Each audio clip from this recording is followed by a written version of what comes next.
Hello student, आप सभी का ज्ञान भारती क्लासेस में वैष्णव सर की तरफ से बहुत बहुत स्वागत है। आज हम कक्षा 10वीं गणित अध्याय 3 दो चर वाले रैखिक समीकरण युग्म प्रश्नावली 3.2 के प्रश्नों को हल करना सीखेंगे। इसमें हम सबसे पहले प्रश्नावली 3.2 के उदाहरण के सवालों को हल करना सीखेंगे। सबसे पहला काम, दोनों समीकरण को अपन लिख लेते हैं। तो पहला समीकरण क्या है अपने पास, x धन 3y बराबर में 6। और दूसरा समीकरण क्या है हमारे पास, 2x ऋण 3y बराबर में कितना है, 12। तो इस तरह से ये हमको दो समीकरण दिए हुए हैं। तो पहले हम इसको जांच करेंगे कि ये संगत है या नहीं। तो कैसे जांच करेंगे, इन दोनों समीकरण की, जो अभी अपन समीकरण देखे ना, a1x plus b1y equal to c1 और a2x plus b2y equal to c2। तो इसमें क्या करना है हमको, देखिए जो ये वाला समीकरण है, इस समीकरण की इस समीकरण से आप तुलना कीजिए। ठीक है, तो जब आप तुलना करेंगे तो देखिए x के आगे यहाँ पे a1 है और इधर पे x के आगे कुछ नहीं है, है ना, कुछ नहीं है। तो ऐसी स्थिति में हमको a1 का मान कितना प्राप्त हो गया, 1 प्राप्त हो। फिर देखिए यहाँ y के आगे b1 है और इधर y के आगे कितना है, 3 है। इसका मतलब हमको b1 का मान कितना प्राप्त हो गया, 3 प्राप्त हो गया। फिर देखिए c1 के स्थान पर कितना है, 6 है। इसका मतलब हमको c1 का मान कितना प्राप्त हो गया, 6 प्राप्त हो गया। फिर आते हैं, अब हमको दूसरे समीकरण को, अब इस समीकरण से देखिए, इस वाले समीकरण से आपको इस दूसरे वाले समीकरण की तुलना करनी है। तो देखिए a2 के स्थान पर कितना है, 2। तो यहाँ लिखेंगे हमको a2 बराबर कितना प्राप्त हो गया, 2। फिर देखिए b2 के स्थान पर कितना है, ऋण चिन्ह हो तो चिन्ह सहित लेना पड़ेगा। तो b2 का मान कितना है, ऋण 3। तो यहाँ लिखेंगे b2 का मान कितना है, ऋण में 3। फिर देखिए c2, तो c2 की जगह पे कितना है, 12 है। तो हमको c2 का मान कितना प्राप्त हो गया, 12 प्राप्त हो गया। तो इस तरह से हम तुलना करके इनके मानों को ज्ञात कर लिए। अब हमको इसकी जांच करके देखना है। अब देखिए a1 बटे a2 बराबर, a1 बटे a2 का मान कितना है, 1/2। और b1 बटे b2 का मान कितना है, 3/3। और c1 बटे c2 का मान कितना है हमारे पास, 6/12। तो हम यहाँ पे क्या पा रहे हैं कि देखिए जो हमारा a1 बटे a2 और हमारा b1 बटे b2, इन दोनों के मान क्या है, अलग अलग हैं, है ना। और जब इन दोनों के मान अलग अलग होते हैं तो ऐसी स्थिति में समीकरण के कौन से हल होते हैं, अद्वितीय हल। तो यहाँ लिखेंगे चूंकि a1 बटे a2 बराबर नहीं है b1 बटे b2। और ऐसी स्थिति में क्या होगा, हमारे जो ये दोनों समीकरण हैं वो क्या होंगे, संगत होंगे। तो समीकरण क्या है, संगत है। अब देखिए जब समीकरण संगत है तो हमको क्या करना पड़ेगा, अब इसका ग्राफ खींचना पड़ेगा। तो चलें ग्राफ खींचते हैं। संगत की तो जांच हो गई। तो अब हम क्या करते हैं, ये पहला वाला समीकरण पहले अपन ले लेते हैं। तो पहला समीकरण क्या है, देखिए उसको लेते हैं। x धन 3y बराबर में 6। अब यहाँ से हम सिर्फ y को इधर बचाएंगे, बाकी सब को पक्षांतर करके उस तरफ ले जाना है। तो देखिए धन x इधर आएगा 6 बराबर के इस तरफ, तो ऋण में x हो जाएगा, तो हो जाएगा 6 ऋण x। फिर देखिए 3 का गुणा है उसको भी पक्षांतर करके इधर लाएंगे तो क्या हो जाएगा भाग। तो इस तरह से पहले समीकरण से हमको ये मान प्राप्त हो गया। ठीक, ये मान हमको पहले समीकरण से प्राप्त हुआ। अब इसी प्रकार से हमको क्या है दूसरा मान प्राप्त करना है दूसरे समीकरण से। तो दूसरा समीकरण क्या दिया है उसको लिख लीजिए, 2x ऋण 3y बराबर में 12। अब इसमें क्या करें हम, y को इधर बचाना है, बाकी सबको पक्षांतर करके उधर ले जाइए।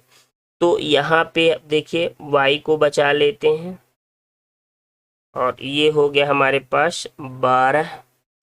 फिर देखिए धन 2x को पक्षांतर करके अपन इस धन 2x को पक्षांतर करके इस तरफ लाएंगे तो क्या हो जाएगा ऋण में 2x। फिर देखिए यहाँ पे ऋण और 3 का y के साथ क्या है गुणा है, तो अपन ऋण 3 को इधर पक्षांतर करके लाएंगे तो क्या हो जाएगा भाग।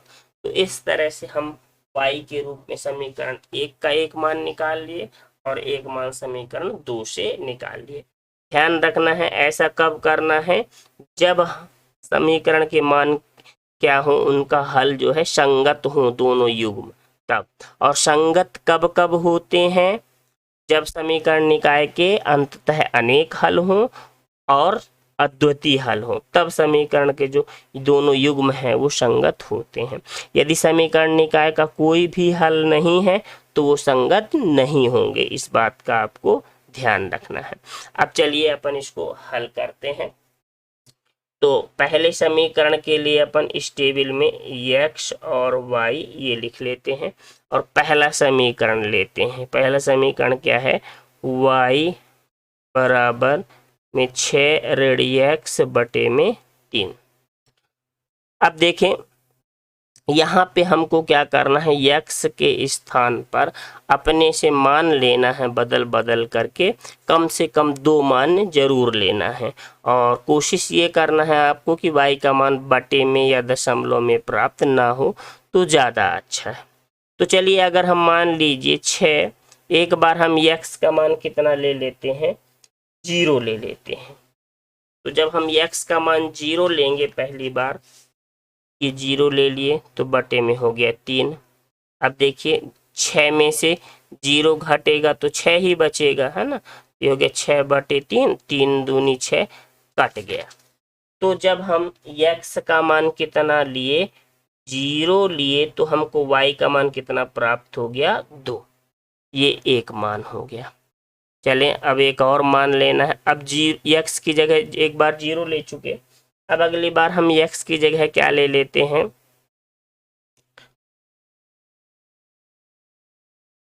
एक मान अपन और ले सकते हैं या 2 मान भी आप लोग चाहें तो ले सकते हैं। जैसे मान लीजिए हम x की जगह एक मान ले लेते हैं 3। अगर हम x की जगह 3 लेते हैं तो यहाँ से देखिए 6 में से 3 कम हो जाएगा तो कितना बचेगा 3, और बटे में भी 3 तो 3 एक कम 3, ये कट गया। तो जब हम x का मान कितना लिए 3 लिए तो y का मान कितना प्राप्त हो गया 1। तो जब हम x का मान 3 लिए तो y का मान हमको 1 प्राप्त। यदि आपको और मान लेना है तो और मान भी ले सकते हैं या फिर इतना ही करें। ठीक, अब चलते हैं अपन दूसरे समीकरण से। तो दूसरा समीकरण ये है हमारे पास, इसको ले लीजिए।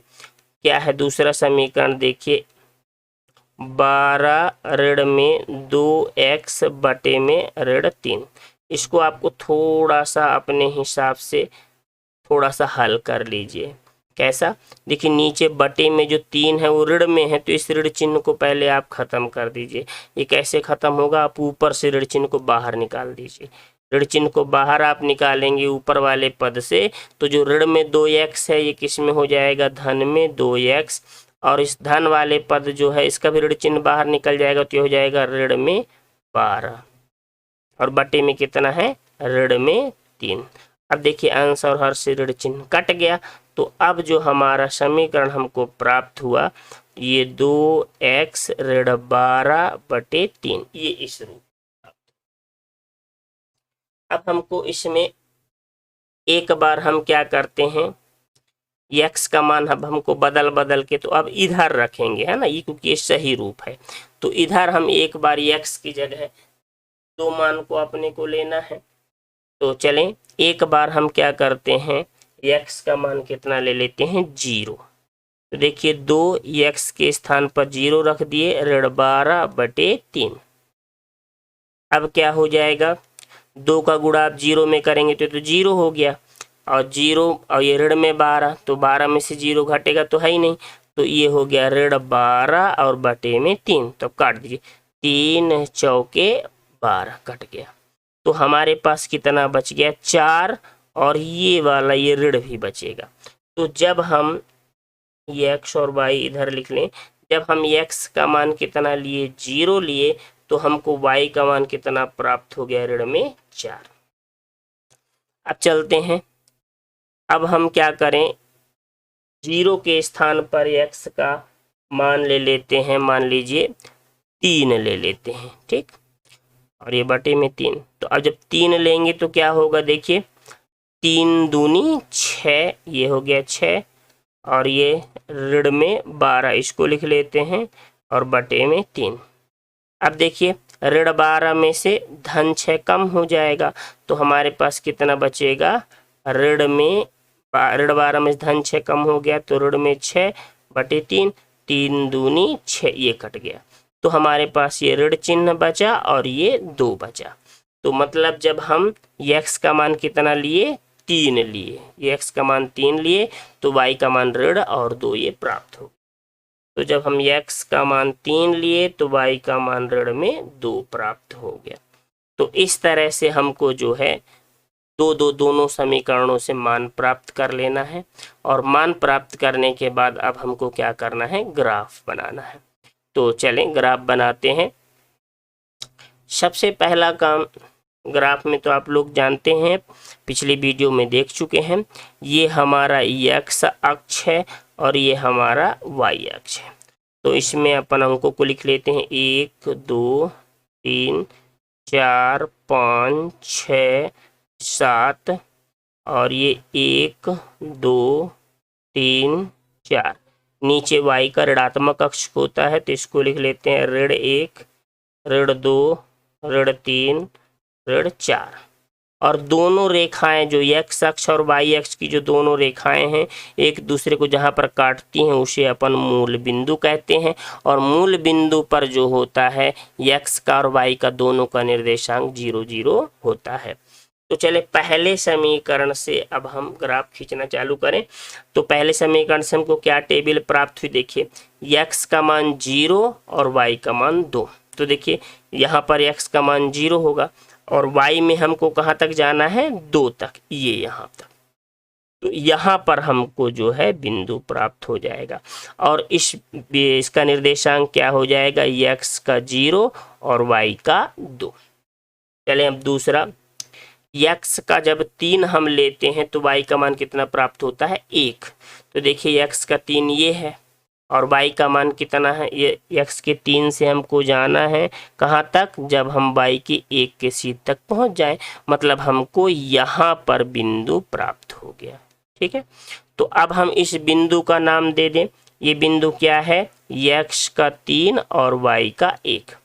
फिर हमको स्केल की मदद से इन दोनों बिंदुओं को सीधी रेखा से ऐसे मिला देना है, इस प्रकार से। ठीक है, तो इस प्रकार से हमारा जो पहले समीकरण का ग्राफ था वो खिंच गया। अब दूसरे समीकरण पे आते हैं। तो देखिए x का मान 0 तो y का मान ऋण 4। तो देखिए x का 0 यहीं पे होगा, और y में कहाँ तक जाना है, ऋण 4 तक। तो ये ऐसे चलते आइए, ये मिल गया y का ऋण 4।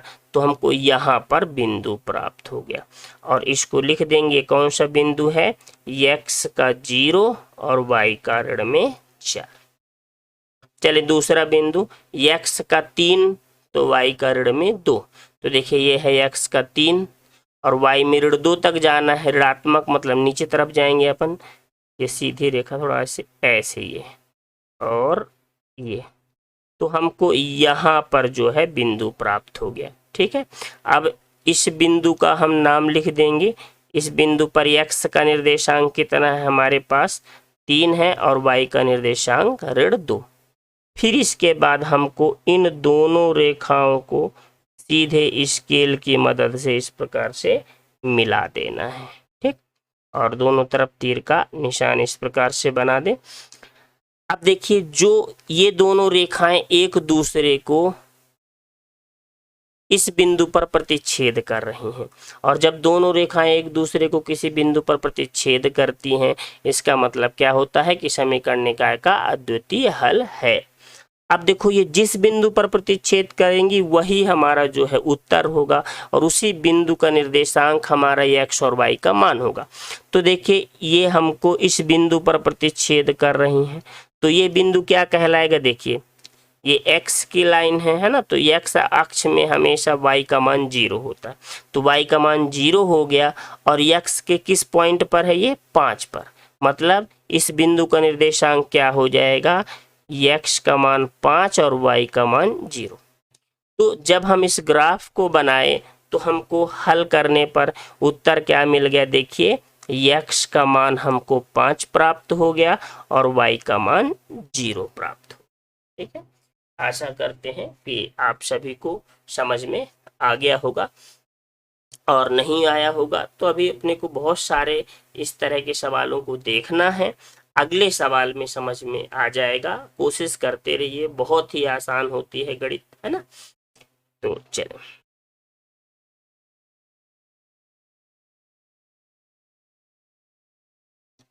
उदाहरण क्रमांक 5, ग्राफ द्वारा ज्ञात कीजिए कि 2 बार की हो गया थोड़ा सा, निम्न समीकरण युग्म का हल नहीं है, अद्वितीय हल है अथवा अपरिमित रूप से अनेक हल है। तो हमको ये 2 समीकरण दिए हुए हैं, हमको इनकी क्या करना है, जांच करना है कि जो दोनों समीकरण युग्म हैं इनके हल कौन से हैं।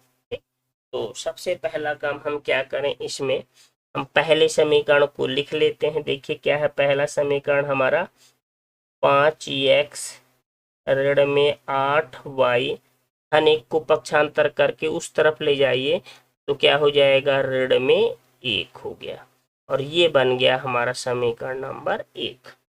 अब देखिए जो दूसरा समीकरण है उसको लिखते हैं। दूसरा समीकरण क्या है, 3x ऋण 24/5y।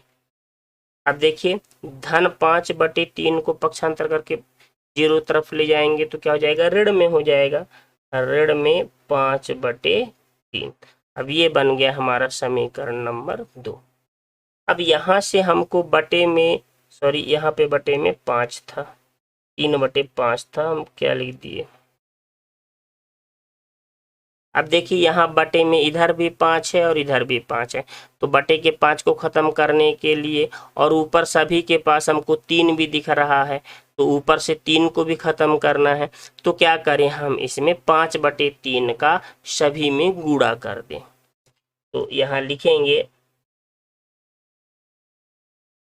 5/3 का दोनों पक्षों में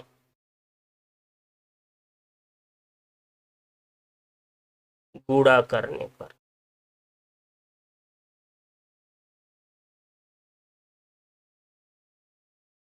तो 5/3 का दोनों पक्षों में गुणा कर देते हैं।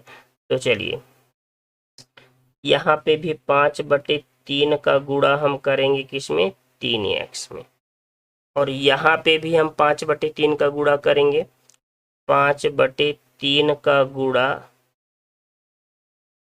24/5 में। यहाँ पे भी हम क्या करेंगे, 5/3 का गुणा करेंगे, 5/3 का गुणा ऋण में है तो कोष्टक में आप कर लीजिए 3/5। अब देखिए जो ये नीचे का 3 है ये ऊपर का 3 ये कट जाएगा, यहाँ से ये 3 8 24 ये कट गया, और 5 से ये 5 कट गया। फिर यहाँ देखिए ये 5 से ये 5 कट जाएगा, ये 5 और ये 5 कट गया, और ये नीचे का 3 और ये ऊपर का 3 ये कट गया। तो अब हमारे पास कटने के बाद बचा क्या, यहाँ से 5 बचा और x, तो ये लिख लेते हैं 5x। फिर देखिए यहाँ से ऋण बचा, 8 बचा और ये y, तो ये ऋण में सॉरी ये 5x बचा है। फिर देखिए ऋण में 8 और ये y, ऋण 8y। इधर कितना बचा, ये कट गया, ये पूरा कट गया तो ऋण चिन्ह बचा। और जब बटे से संख्या कटती हैं कुछ नहीं शेष बचता तो कितना माना जाता है, 1। तो ये बन गया हमारा समीकरण नंबर 2। तो हम इसको समीकरण 2 नहीं देंगे, जो सही रूप बना है इसको। अब एक चीज आप ध्यान से देखिए, जो हमारा समीकरण 1 है और समीकरण 2 दोनों एक जैसे हैं, है ना, दोनों क्या है, एक जैसे सेम समीकरण है। और ऐसी स्थिति में जब दोनों समीकरण सेम हैं तो दोनों समीकरण के लिए a1 और a2 इनके मान क्या है, बराबर हैं, है ना, और दोनों के मान 5 हो जाएंगे। उसी प्रकार b1 और b2 दोनों के मान बराबर होंगे और दोनों के मान कितना हो जाएंगे, ऋण 8। और c1 और c2 इनके मान भी बराबर हो जाएंगे, कितने, ऋण 1। देखिए चूंकि दोनों समीकरण एक हैं, है ना, इसलिए तो ये a1 a2 और b1 b2 और c1 c2 इनका मान बराबर हो गया। जब इनके मान बराबर हो गए इसका मतलब क्या होगा कि a1 बटे a2 बराबर होगा किसके, b1 बटे b2 के, और ये भी बराबर होगा किसके, c1 बटे c2 के। और जब तीनों पद आपस में बराबर हो जाएंगे तो ऐसी स्थिति में क्या होगा, आपको पिछले उदाहरण में बताए थे हम ना, अगर तीनों बराबर हो जाएं ऐसी स्थिति में समीकरण निकाय के क्या होंगे, अंततः अनेक हल होंगे। मतलब इनका हल क्या होगा, अंततः अनेक हल होगा। तो यहाँ लिखेंगे अंततः अनेक हल होंगे। तो जब अंततः इनके अनेक हल होंगे, अब ऐसी स्थिति में चूंकि दोनों समीकरण तो 1 और 2 दोनों एक जैसे प्राप्त हो गए हमको, तो हम एक कोई भी समीकरण को हल करके मान निकाल लेते हैं। तो चलिए समीकरण 1 से, समीकरण 1 क्या है हमारा, उसको ले लेते हैं, यहाँ लिख लेते हैं समीकरण 1 से। तो समीकरण 1 क्या है, 5x ऋण 8y बराबर में ये ऋण में कितना हो गया, 1। अब यहां से देखिए y को हम इधर बचा लेते हैं, बाकी सभी पद को पक्षांतर करके उधर ले जाते हैं। तो यहां से देखें ये कितना है, ऋण में 1, और ये धन 5x को पक्षांतर करके इधर लाएंगे तो क्या हो जाएगा, ऋण में 5x। फिर देखिए ऋण 8 का यहाँ y के साथ गुणा है, इसको पक्षांतर करके इधर लाएंगे तो क्या हो जाएगा, भाग। तो यहाँ बटे में कितना हो जाएगा, ऋण में 8। तो इस तरह से हमको ये y का मान प्राप्त हो गया। अब इस y के जो समीकरण हमको प्राप्त हुआ इसकी मदद से हम इस टेबल के लिए x और y का मान जैसे पिछले सवालों की भांति प्राप्त करेंगे। तो लिख लेते हैं पहले, y बराबर हमको कितना प्राप्त हुआ, ऋण 1 ऋण में 5x और बटे में कितना है, ऋण में 8। अब यहां से देखें ऊपर वाले पद से और नीचे वाले पद से पहला काम हम ऋण चिन्ह को बाहर निकाल के इसको काट देते हैं ताकि काम थोड़ा सा आसान हो जाए। तो ऋण चिन्ह ऊपर वाले दोनों पद से बाहर निकाल लेते हैं, तो देखिए दोनों पद ऋण में थे तो धन में हो जाएंगे। तो धन 1 धन 5x और बटे में ऋण 8। अब देखिए ऊपर नीचे से ऋण चिन्ह क्रॉस कट जाएगा, तो y बराबर हमारे पास बचा 1 धन 5x बटे 8। तो ये हमको क्या मिल गया, मान प्राप्त हो। अब इसमें हमको x के स्थान पर बदल बदल के मानों को लेना है। ठीक है, तो हमको y का मान प्राप्त हो जाएगा। तो चलें, तो ये हो गया 1 धन 5। तो हम एक बार x के स्थान पर कितना ले लेते हैं, 3 ले लेते हैं, तो बटे 8। अब यहाँ से देखिए, ये 1 धन 5 का गुणा आप 3 में करेंगे तो कितना हो जाएगा, 5 तिहाई 15।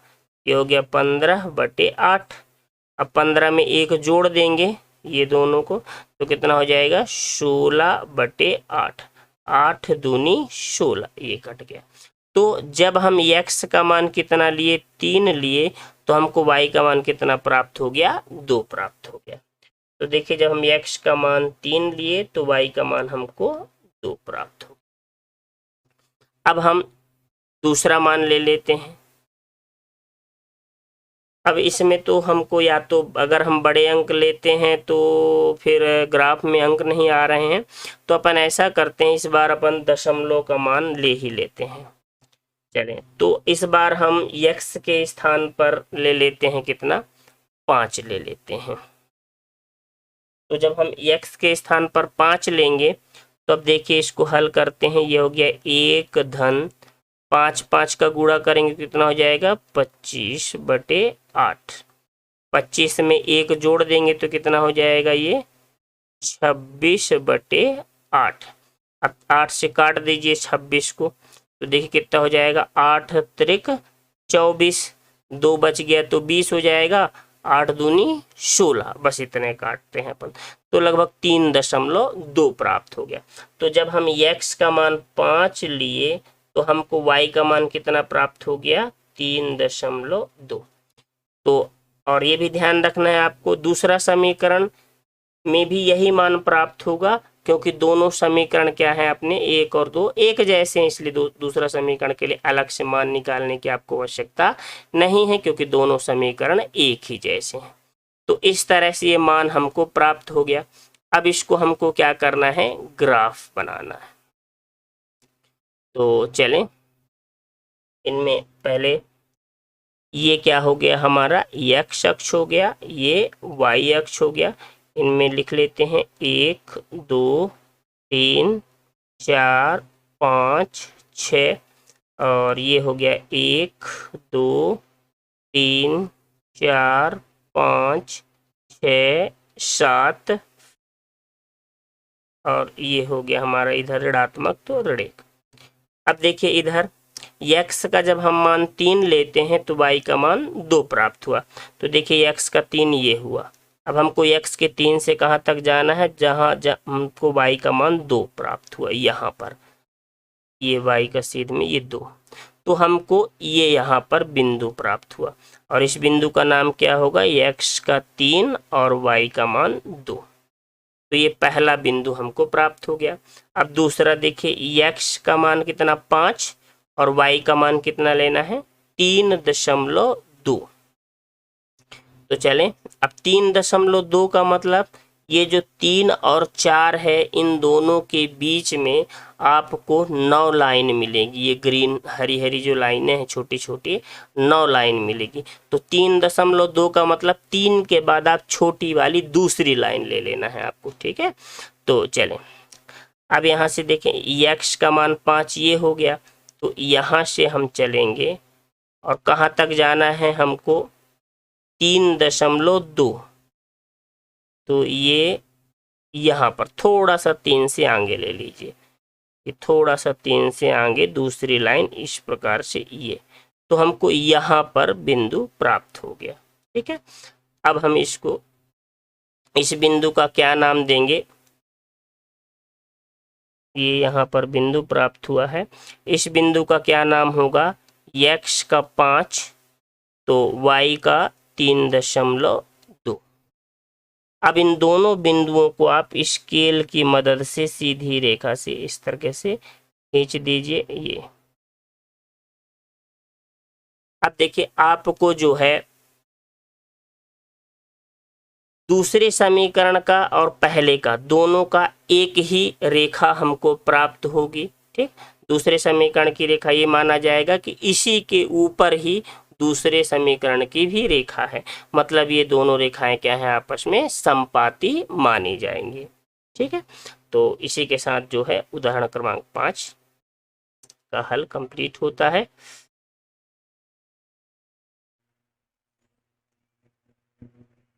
तो उदाहरण क्रमांक 6, चंपा एक सेल में कुछ पैंट और स्कर्ट खरीदने गई।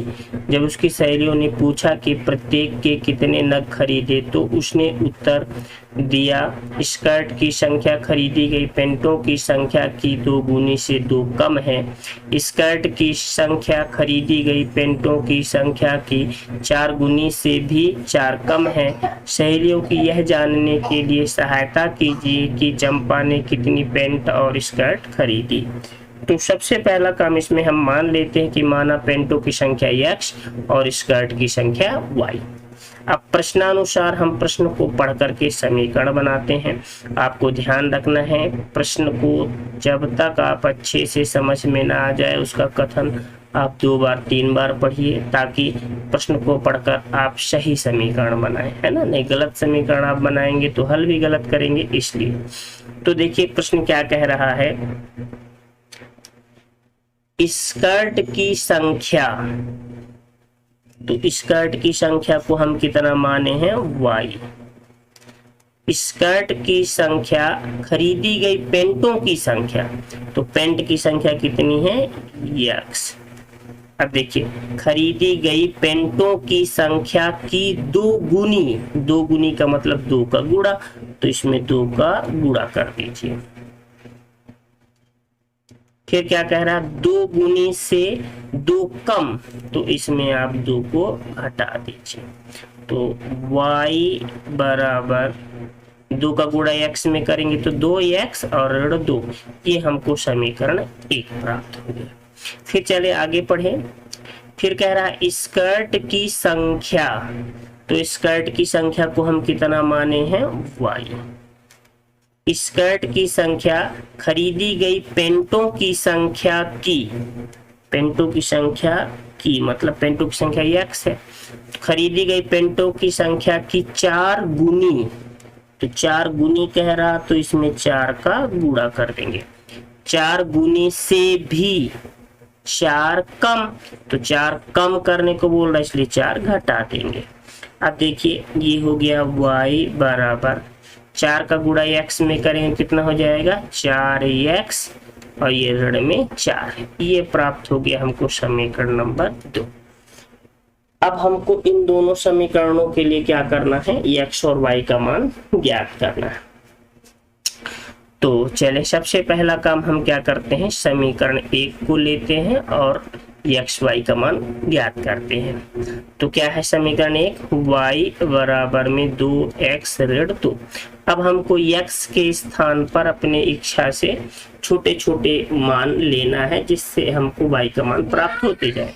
तो जैसे अगर हम कहें आपको कि पहली बार हम x के स्थान पर 0 ले लेते हैं, ठीक, 0 लेंगे तो ऋणात्मक मान प्राप्त होगा। तो यदि आप चाहें तो 0 ले, या तो चलो अब ले ही लिए हैं तो ले लेते हैं, कोई बात नहीं। और इधर हमारे पास जगह नहीं है इसलिए 0 नहीं लेंगे, x अक्ष में है ना। तो अपन x के स्थान पर मान लीजिए 1 ले लेते हैं, तो ये ऋण 2 हो गया। अब देखिए 2 का गुणा 1 में करेंगे तो हो जाएगा 2 1 कम 2, और ये 2। फिर देखिए 2 में से 2 को घटा देंगे, कितना प्राप्त होगा, 0 प्राप्त होगा। तो हम जब x का मान हम कितना लिए, 1 लिए, तो हमको y का मान कितना प्राप्त हुआ, 0। अब चले, अब 1 के स्थान पर समीकरण x में जो है x के स्थान पर 1 ले चुके हैं। अब चलिए 2 ले लेते हैं। अगर आप 2 लेंगे तो ये दोनों का गुणा करिए, तो 2 दूनी 4, और ये ऋण में 2, 4 में से 2 आप कम करेंगे तो 2 बचा। तो जब हम x के स्थान पर 2 लिए तो हमको y का मान भी 2 मिला। अगर आपको और मान लेना है तो और ले सकते हैं। इस बार x के स्थान पर हम क्या करते हैं, 3 ले लेते हैं। तो आप 3 लेंगे तो देखिए 3 दूनी 6, ऋण में 2, 6 में से 2 कम कर देंगे तो कितना बचेगा 4। तो जब हम 3 लिए तो हमको मान कितना प्राप्त हो गया 4। तो इस प्रकार से पहले समीकरण से हमारी पहले टेबल में x और y के मान तैयार हो गए। अब हमको देखिए दूसरा समीकरण, इसको लेना है और इसी तरह से दूसरी टेबल तैयार करना है, फिर ग्राफ खींचना है।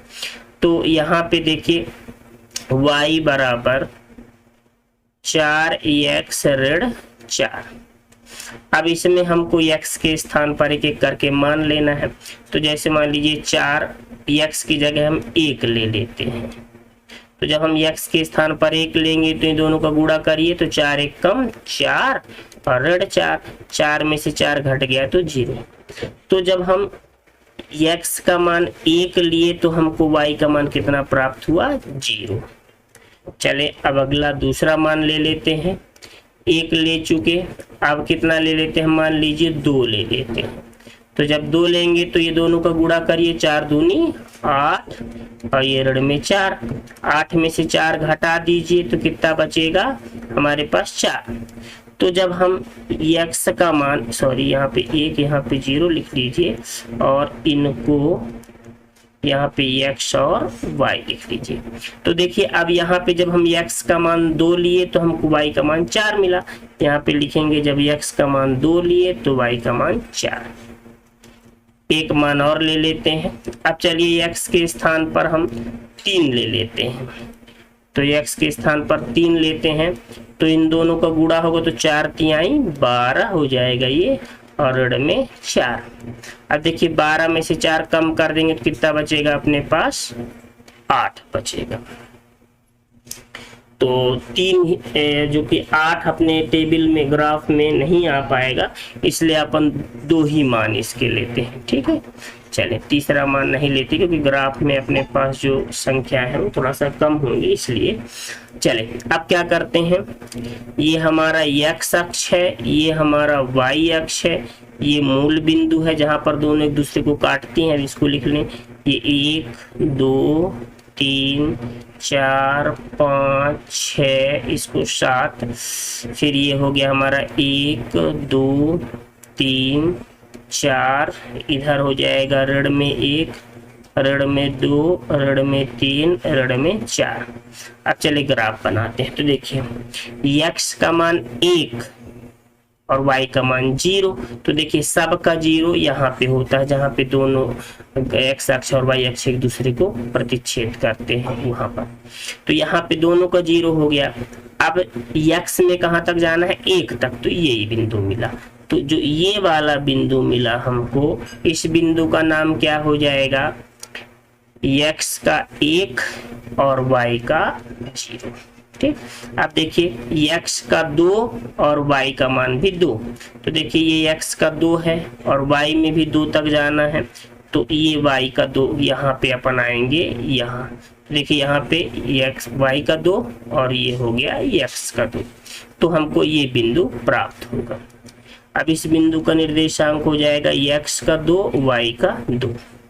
फिर देखिए तीसरा बिंदु x का 3 मान लेना है और y का 4। तो देखिए x का 3 ये हो गया और y में हमको कहाँ तक जाना है 4 तक। तो ये 4 वाला बिंदु है, तो यहाँ पर बिंदु रख देंगे और इसका निर्देशांक हो गया x का 3 और y का 4। फिर इसके बाद हमको क्या करना है, इन सभी बिंदुओं को स्केल की मदद से ऐसे सीधी रेखा से मिला देना है। ठीक है, ये तो इस प्रकार से हमारा जो ये पहले समीकरण का ग्राफ है वो बन गया। अब दूसरे समीकरण का ग्राफ, तो दूसरे समीकरण के देखिए x का 1 और y का 0। तो देखिए ये जो x का 1 और y का 0 इसमें भी है और इसमें भी है, मतलब ये वाला बिंदु होगा, है ना, x का 1 और y का 0। तो ये बिंदु हमारे दूसरे समीकरण के लिए भी काम करेगा। फिर आइए x का 2 और y का 4। तो देखिए x का 2 ये है और y का कितना ले जाना है अपने को 4। तो ये हो जाएगा हमारे y का 4, यहाँ पर बिंदु प्राप्त होगा। ठीक, अब हम इन दोनों बिंदुओं को क्या करेंगे, सीधी रेखा से स्केल से मिला देंगे और इधर इसको भी आगे बढ़ा देंगे और इसको भी अपन आगे ऐसे बढ़ा दें इस प्रकार से। अब देखिए जो ये दोनों रेखाएं हैं एक दूसरे को यहाँ पर प्रतिच्छेद कर रही हैं, है ना, और जहां पर प्रतिच्छेद करेंगे वही प्रतिच्छेद बिंदु का जो निर्देशांक होगा हमारा उत्तर होगा। तो इस बिंदु का निर्देशांक कितना है, 1 और 0। इसका मतलब ये हुआ कि जो x का मान है वो कितना हो गया हमारे पास 1 हो गया और y का मान कितना हो गया 0 हो गया। तो इस तरह से अब जो x का मान 1 प्राप्त हुआ, y का मान 0, तो देखिए तो ये जो x का मान प्राप्त हुआ ये क्या हो गया, पेंटों की संख्या। तो पेंटों की संख्या, उसने कितने पेंट खरीदे 1, और स्कर्ट की संख्या, तो उसने कितने स्कर्ट खरीदे, y का मान, तो y का मान कितना है 0, मतलब उसने एक पेंट खरीदा और स्कर्ट बिल्कुल भी नहीं खरीदी।